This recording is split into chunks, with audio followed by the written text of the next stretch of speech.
陳軒志方寸乾坤鋼筆畫個人畫展今日下晝喺觀樂頤基金會畫廊揭幕。展覽呈現藝術家陳軒志喺2017年至2025年間遊歷並銘記嘅風景名勝為靈感所創作嘅245件佳作，展期至到7月5日，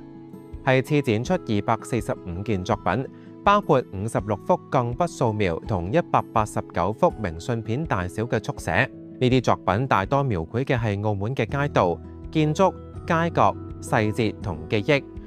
同時亦都展現咗成都、佛山、斗門、哈爾濱、北京、台灣以及日本、德國、瑞士、法國、西班牙同葡萄牙嘅風景，匯集咗陳軒志近年嚟對所到之處嘅視覺同情感印記。陳軒志表示，方寸指畫作尺寸小，乾坤寓意內容豐富多變。咁整個嘅畫展叫做方寸乾坤啦。咁方寸乾坤，方寸嘅意思就係我啲畫作全部都好細微嘅，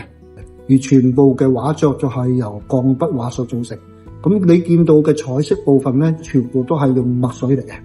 咁整個嘅畫作帶嚟主要一個信息就係藝術同埋理性嘅學科、社會學科咧，其實中間你可以揾出一個叫平衡點，大家都有共融性、共通性嘅。喺唔超逾明信片尺寸嘅畫紙上勾勒出富立體感嘅視覺世界，以小見大，喺有限嘅紙面以線條同色彩交織出令人神往嘅無限空間。